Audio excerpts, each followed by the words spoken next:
नमस्कार सगळ्यांना. कसे आहे सगळे, बरे आहेत ना? तर बघा, आता दुपारचे 2 वाजलेत आणि मी व्हिडिओ बनवायला घेतलेला आहे. आणि तुम्हाला तर तसं पण माहितीच आहे की आपल्या स्वीटीचं लग्न आता जवळ आलेलं आहे आणि लग्नाच्या ज्या जबाबदाऱ्या असतात त्या सगळ्या पार पाडायच्या आहेत मला आणि दाजींला. तर याच्यातली म्हणजे काय काय माहिती आहे, काय काय माहिती नाही, ती मी आणि दाजी विचारतो. म्हणजे माझ्या सासू सासऱ्यांना झालं, माझ्या आईवडिलांना झालं, अजून आपले कोण आहेत चुलता चुलती किंवा असं, यांना सगळ्यांना विचारलेलं आहे की काय करायचं, कसं करायचं, काय ते सांगतात. त्याच्या पद्धतीने चालू आहे काय करायचं. ज्या काही गोष्टी माहिती नाहीत आणि जे माझ्या घरच्यांना पण माहिती नाही, मी आईला विचारलं, सासूबाईंना विचारलं, ते म्हणले काय आपली इथं अशी पद्धत नाही आणि मला माहिती पण नाही आणि ऐकलं पण नाही. तर हे तुम्हाला विचारावं म्हणलं. कारण आहे ना बघा, सकाळी ना माझ्या वडिलांची चुलती आहे, काकी म्हणतो आम्ही त्यांना, त्या ठाण्याला राहतात बघा. त्यांचा फोन आलेला, कुठवर आली तयारी वरमाई, काय चाललंय काय नाही विचारत होत्या. तर मग त्यांनी मला सांगितलं की जी स्वीटीचं मामा आहेत, म्हणजे पांडू सोमा केशव माधव सगळेजण, तर या मामाने कुणी का व्हायना एक जणांनी म्हणजे स्वीटीला बोलवायचं असं तसं, पण गडंगण खायला बोलवतात आणि साडी ड्रेस काय पाहिजे ते घेतच असतात प्रत्येकजण. तर त्यांनी काकींनी मला असं सांगितलं की म्हणल्या मामाने बोलवायचं असतं आणि बोलवण करायची असती. तर मी विचारलं बोलवण म्हणजे काय, काय करतात नक्की. तर त्यात काकींनी मला असं सांगितलं की नाही का, मामाने बोलवायचं, जेवण वगैरे करायचं, म्हणजे मला पण आणि स्वीटीला पण, दोघींना पण बोलवायचं, जेवण वगैरे करायचं आणि नंतर न स्वीटीला साडी घ्यायची, ड्रेस घ्यायचा किंवा मला साडी घ्यायची. आणि तिथं आम्ही येताना आमच्या पशी ना शिदुरी द्यायची, पोळी असू दे, लाडू असू दे, म्हणजे काय पण अशी शिदुरी द्यायची इथं भाची बरोबर मामाने. आणि इथं आल्यानंतर मी 4-5 बायका बोलवायच्या आणि ती शिदुरी सोडायची. असा रिवाज आहे म्हणल्या इकडं आणि असं करते त्या पद्धतीने. तर असं कर म्हणल्या. तर म्हणलं चालतंय, करायला काय अडचण नाही, करता येईल. पण इकडं असं मी कधी ऐकलं पण नाही आणि असं केलेलं कुणाचं बघितलं पण नाही की मामाने बोलवलंय आणि गडगण जेवायला सगळेजण बोलवतात, गडंगण जेवण करून साडी वगैरे नेसवतात. पण आईला पण करायचं आणि शिदुरी पण द्यायची, ही मी ऐकलं नव्हतं. आणि हेच मला तुम्हाला विचारायचं आहे की असं करतात का आणि तुमच्या इकडं अशी पद्धत आहे का? जर असली तर नक्कीच मला कमेंट करून सांगा की हा ताई करतात असं म्हणून, आणि नसली तरी पण सांगा की ताई असं नसतंय काय म्हणून. तर ते आता काकींनी सांगितले, म्हणजे वडिलांची चुलती आहे ती, तर त्यांना माहितीच आहे. त्या पण आमच्यातल्या चुलती, म्हणजे आमच्यातल्याच इथं फक्त राहतात त्या तिकडं ठाण्याला. तर त्यांना पण माहिती आहे म्हणून सांगितलं असेल, किंवा तिकडच्या साईडला असा रिवाज असेल. त्यांच्या माहेरचं नाव त्यांनी मला सांगितलं बरं का, माझ्या लक्षात नाही. तर तिकडं असा रिवाज आहे म्हणल्या. चालतंय म्हणलं काकी, असू द्या, काहीच अडचण नाही, मी विचारते सगळ्यांना आणि सांगते. तर म्हणलं आईला विचारलं, आई म्हणली माहिती नाही. मामीला विचारलं, म्हणजे मीनाक्षी वहिनीला पण विचारलं, वहिनी पण म्हणल्या काही मला पण माहिती नाही ताई, असं असतंय का नसतंय म्हणून. तर म्हणलं चला आता तुम्हालाच विचाराव आणि तुम्ही काय सांगतायत ते बघाव. जर असलं तर काय करता येईल आणि नसलं तर राही नका. राहिलं तर असं परत म्हणू नका तुम्ही की हा चालली लगेच नाही का, भावाकडं साडी भेटेल असं म्हणून, तसं काहीच नाही. तर जर असलं तर स्वीटी आणि तिचं पप्पा जात्यान, रिवाज आहे मी तर मी पण जाईन. मला काही नको वाटतंय का, माहेरात जायचं मला कोणाला नको वाटत नसतं या. तर बघू कसं असन तसं. पण गडंगण जेवायला तर जावंच लागणार आहे आणि अजून काय खरेदी करायची राहिले ते पण घ्यायला जावं लागणार आहे नाही का. आता म्हणलं म्हणजे रुखवत जी बनवायचा असतो ना, तर त्याच्यासाठी पण मला विचारायचं होतं की अगोदर काय बनवायचं. मला असं फोन आलेला ना, तर त्यांनी सांगितलं होतं, म्हणजे कोण कोण होतं माझ्या लक्षात नाही बरं का, शीतलताई होत्या बहुतेक पुण्यावरनं, त्या बोलत होत्या. त्या सांगत होत्या मला की ताई नाही का, अगोदर शेवळ्या बनवायच्या असतात. शेवळ्या नाही का अशा लांबतात ना, तर शेवळ्या अगोदर बनवायच्या असतात, नंतर कुरड्या, पापड्या, पापड आणि नंतर सगळ्या शेवट सांडगं बनवायचं असतात, असं त्या ताईंनी मला सांगितलं होतं. तर तुम्ही पण सांगा मला नक्कीच, मी सुरुवात कशापासून करू. तशी पण मी सुरुवात केलेली आहे. पहिल्यांदा मी शेवळ्या बनवायला टाकलेत बघा काल, कारण ते सोपं आहे, बाहेरनं बनवून घ्यायचे, मी स्वतः घरी बनवणार नाही ना, त्याच्यामुळे शेवळ्या बनवायला टाकलेत. आणि गहू पण भिजत टाकावं म्हणलं, आणि गहू भिजून मग 4-5 दिवसात भिजत्यात.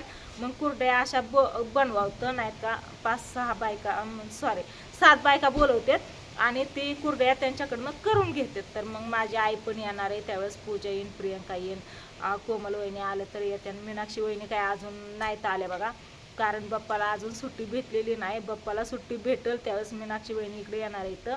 आणि तसं पण गुड्या माऊली आणि मनाली सारखं म्हणतात कधी बाप्पा यायचं आणि कधी आपण जायचं वहिनीच्या लग्नाला इकडे, म्हणून त्यांना इकडे यायला एकदम असं उत्सुकता ही आहे ना. तर सकाळीच फोन आलेला मला की आत्या पप्पा ये नाही तर आम्हाला यायचं असं म्हणून बोलत होत्या. म्हणलं बाप्पा आलं की लगेच या तुम्ही. म्हणलं आता तशा पण सुट्ट्याच आहेत, घरीच आहेत आणि इकडं आल्यावरती त्यांना पण करमून जातं, बरं वाटतं. आणि तसं पण आता लग्नाला आज किती 19 तारीख आहे, 14 तारखेला आपलं लग्न आहे, तुम्हाला तर माहितीच आहे. आणि तुम्हा सगळ्यांना पण मी पत्रिका दाखवून पत्रिका देऊन आमंत्रण देणार आहे. सगळ्यांनी लग्नाला उपस्थित राहायचं आहे. त्या लग्नावरती वेळ, तारीख, वार आणि विवाह स्थळ असणार आहे, त्याच्यामुळं पत्रिका देणार आहे. असं सांगून काय तुमच्या लक्षात राहणार नाही, समजणार नाही. त्याच्यामुळे मी पत्रिका पूर्ण अशी स्क्रीनवरती तुम्हाला दाखवणार आहे. त्यावेळेस तुम्ही ती पत्रिका तुमच्यापर्यंत पोचली माझ्याकडून असं समजून तुम्ही लग्नाला यायचं आहे. तर विषय हाच होता फक्त की ही रिवाज असतो का किंवा तुमच्या इकडं आहे का नाही ते नक्की सांगा मला कमेंट करून. इथं आहे का नाही, इथं तर नाही आहे, मी कधीच ऐकलं नाही की असं करतात. हा बाबा मामाने गडंगणाला बोलवतात हे ठीक आहे, पण बोलवतात आईला पण साडी घेतात, भाचीला तर घेतातच, पण आईला पण घेतात आणि नंतर न शिदुरी पण देतात, ही काय मला माहिती नाही. तसं पण पाणता त्यांनी मला त्या दिवशी आम्ही बसता बांधायला गेलतो ना त्यावेळेस मला दाजींला कपडे केलेले, जी की मला माहेरकडून जी आहेर असतो ना फुल पोशाख आहेर ती त्यांनी केलेला आहे, त्याच वेळेस सगळं केलेलं आहे. पण आता अजून हे असते म्हणतात, पण मला काय माहिती नाही. तुम्ही नक्कीच सांगा कमेंट करून असतंय का नाही ते, म्हणजे त्या पद्धतीने करायला. आणि अजून पण नवीन नवीन काय असेल, काय करायचं असेल तर नक्कीच सांगा, कारण मला पण इतकी याच्यातली माहिती नाही. जसं जे सांगन तसं माझं चाललेलं या. पहिलंच लग्न आहे ना त्याच्यामुळं. शंभूच्या लग्नात मग मी सगळं ध्यानात ठेवून काय करायचं असतं, कसं करायचं असतं ते. शंभूच्या लग्नाला अजून 7-8 वर्ष टाईम आहे, काही लगेच नाही करायचं, पण तरी पण मी हे सगळं लक्षात ठेवेन की असं करायचं असतं, तसं करायचं असतं. तर जवळपास आपल्या सगळे लग्नाची तयारी होत आलेली आहे बघा. जे थोडंसं फक्त बांगड्यांचा विषय राहिला आहे, ती पण मामींना सांगितले की बांगड्या बघा मामी म्हणून तुम्ही करमाळ्याला भेटतात. मामी म्हणल्या आहेत माझ्या ओळखीच्या, तर मी आणते म्हणल्या, काय काळजी करू नका बांगड्यांच्या. तर चालतंय म्हणलं. आणि भरायला आपल्या शेजारच्या ताया आहेत, त्या म्हणल्या काहीच अडचण नाही, 2-3 दिवस मी बांगड्या भरायला येते तुमच्यापाशी, म्हणजे तुमच्या घरी. मग म्हणलं इथल्या नाही का वस्तीवरच्या इथल्या जेवढ्या बायका आहेत आपल्याकडे शिदुरी सोडायला येते, तर अजून दुसऱ्या आहेत त्या इथं रानात येतील बांगड्या भरायला. आणि गावात जे आपलं घर आहे, गावातल्या जी आपल्या भावकीतल्या बाया समजा शेजारी पाजारी आणि आपल्या रोजच्या तोंडावरच्या ओळखीच्या गावात मी गावात गेल्यावरती ज्या असतात त्या सगळ्यांना सांगायचं बांगड्या भरायला. त्या काय रानात येऊ शकणार नाहीत, त्याच्यामुळे त्यांच्यासाठी गावात 2 दिवस बांगड्याचा कार्यक्रम ठेवायचा आहे आणि रानात 1 दिवस, असं 2-3 दिवस बांगड्यांचा कार्यक्रम ठेवायचा आहे बघा. आणि पुढं तर लग्न जसं जवळ येईल तसं तुम्हाला तर व्हिडिओ आम्ही म्हणजे रोजची अपडेट तुम्हाला देणारच आहेत, त्याच्यामुळे तुम्हाला सगळं माहीत होईलच की कशा पद्धतीने कार्यक्रम चाललाय. जिथं चुकन तिथं नक्कीच कमेंट करून सांगत जावा, इथं चुकलं ताई, इथं असं नसतं म्हणून. तरी पण मी सगळं म्हणजे विचारूनच करते, मनाचं काहीच करत नाही, मनाचं मला काही माहिती पण नाही, त्याच्यामुळे काहीच विषय नाही.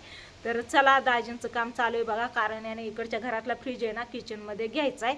आता सगळी येणार आहेत ना त्याच्यामुळे तिथं पटांगण करायचं आहे आणि किचनमध्ये आपलं फ्रीज लावून टाकायचं आहे, म्हणजे टेन्शनच नको. इकडं लेकरं इकडं गेली तिकडं आली, अडचण पण नको तिथं ह्या रूममध्ये हॉलमध्ये, त्याच्यामुळं ही चाललंय आता. आणि फॅन पण मधल्या खोलीत नाही का आपल्या बेडरूममध्ये फॅन नाही ना, तर तिथं फॅन पण लावायचा आहे, कारण आता सगळे आल्यावरती उन्हाळ्याचं दिवस आहे तर त्याच्यामुळं दिवसा इकडून तिकडून रात्रीचं कोण घरात झोपणार नाही, कारण इतकं गरम लागते ना, सगळे टेरेसवरती जाणार आहे तर. पण दिवसा इकडून तिकडून लेकरं खेळतात बसतात हे करतात, बाहेर सगळं ऊन असतं ना, त्याच्यामुळं ती दाजींची तयारी चालू आहे बघा. सकाळपासून ही करतात नाही का, तुम्हाला दाखवतेच मी बघा काय करतात, दाजींचं काय काम चालू आहे. इकडं बघितलं, इकडं स्वीटी आणि दाजी आहेत, तर दाजींचं काम चालू आहे. काय करता, हे बोर्ड बघितलं का, खराब झालाय, नवीन आणलाय ती बसवायचं, नवीन आणलाय ती बसवायचं. हे फ्रीज आहे ना असं साईडला काढला येतं आणि तिकडं किचनमध्ये बोर्ड लावलेला आहे. आणि तुझं काय चाललंय ग? नवरीबाईला फोन आलता आजीचा, आजी काय म्हणली ना ते नक्कीच तुम्हाला तिच्या व्हिडिओमध्ये सांगन बघा. पोपळच्या आजीचा बरं का, बारामतीच्या सवर्ण आजीचा.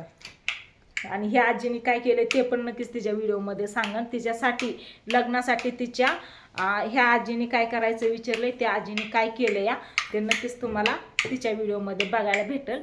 तर नक्कीच सांग सगळ्यांना की काय करायचं आहे ते काय. चला इकडं ना असा बोर्ड बसवलाय बघा सकाळपासून आजीना हे चाललंय. इकडच्या घरात माशी वायर आणली सगळं इथलं काढलंय आणि इथं असा बोर्ड बसवतात बघा. इथं असा ही फ्रीज ठेवायचा आहे आणि ह्या मसनीने ना अशी फुलं सकाळपासून बघितले का अशी कामं चालले दाजींची. कसलं वज आहे याचं म्हणलं हलकी असं एक हातात उचलून बळच उचलली. तर चला असू द्या काय नाही हेच विचारायचं होतं तुम्हाला त्याच्यामुळे व्हिडिओ चालू केलेला. आता व्हिडिओला एंड करते. तुम्ही नक्की सांगा कमेंट करून काय असतं ते हाय का नाही.